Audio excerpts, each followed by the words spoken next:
So, for payments, punta na example itong sa Starbright. So, first, lalagay nyo yung transaction date, tapos kung sino yung payee. Pag in-update nyo yung payee, automatic yung supplier mag-a-update din. Dapat na natin ang palitan natin. So, ito yung nag-a-update siya. Nakahiwalay kasi ito. For instance kasi, minsan, iba yung payee natin sa supplier. Sample, yung mga reimbursement. Ang nagbayad, una nagbayad, si Sheila Domingo, tapos, pero yung supplier is si Marbeltel. Tapos, itong si Marbeltel or yung supplier, mag-a-appear siya sa CBR, tapos si payee naman, or reimburse to, is mag-a-appear sa DB, sa check, at saka sa CBR natin, yung sa cash in bank. So, yun ang pagkakaiba ng payee at saka supplier.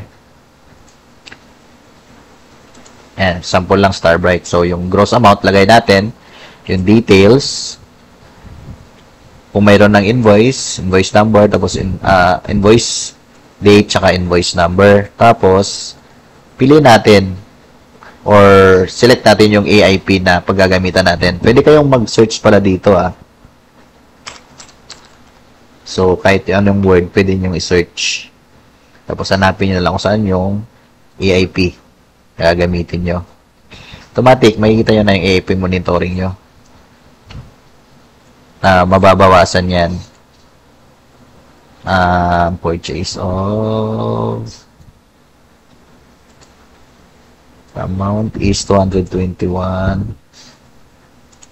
Tingnan natin.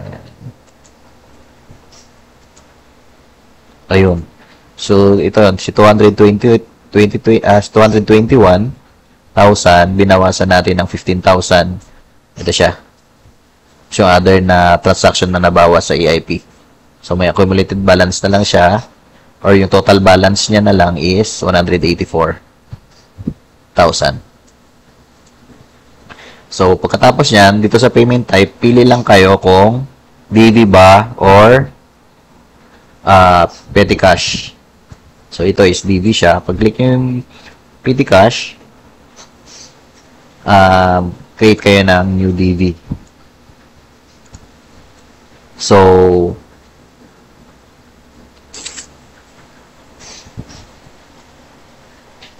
lagyan nyo ng date. Example lang. So, yung details ng transaction na ginawa natin kanina, kakopyahin nyo na lang dito automatic. So, update nyo kung ano ba yung supplier or yung payee, VAT ba siya or goods. Pero kung gusto nyo sa susunod, hindi nyo na i-update ito, automatic na siya, click nyo yung edit payee, tapos update nyo na siya dito. Kung VAT ba siya or non-VAT, o tapos goods or services ba siya. Para sa next na transactions or next na DB, automatic na siya mag-update dito. Then, click natin yung fund source. Piliin natin kung anong fund source ang panggagalingan ng payment natin. Now, for example, pwede kayo mag-search na lang dito ng word. Ito, like office supplies. Tapos, ang amount is 15,728. 728.65. Itong credit, huwag nyo nang lalagyan na. Hindi dapat nilalagyan ng amount yan. So, automatic na yung 1% kasi nga yung goods, tsaka yung 5% kasi nga VAT siya. So, automatic na siya. So, meron tayo total tax na 842.6. Now, so, ang gagamitin natin na tax is 1 and 5. So, type in tax. Hanapin nyo yung 1. Hanapin nyo yung 5. And then, ay kung mapapansin nyo pala, nawala na yung pula. Kasi balance na yung total tax natin.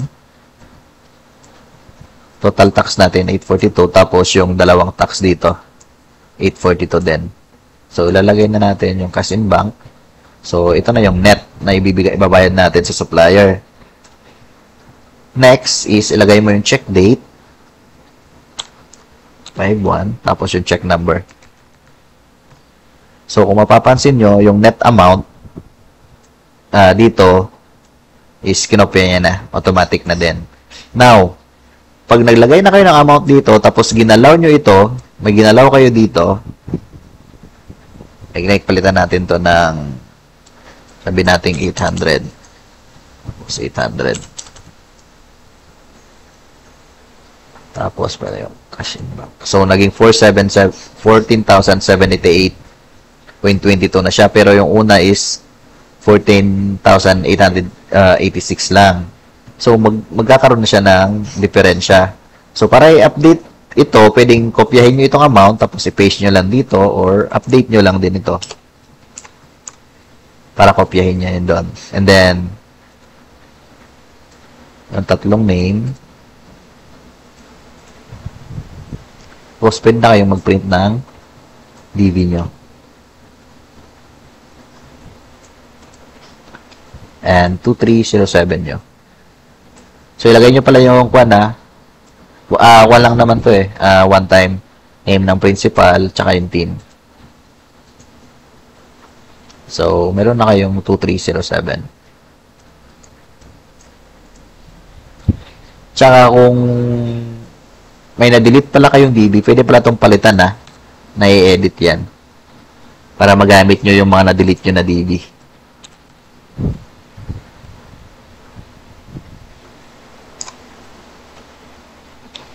So, ganun lang siya. Paano siya gamitin. And for Socoteco pala, manual yung paglagay natin ng taxa. Kasi hindi siya mag-compute kasi nga iba yung pag-compute sa tax ng electricity at saka ng tubig.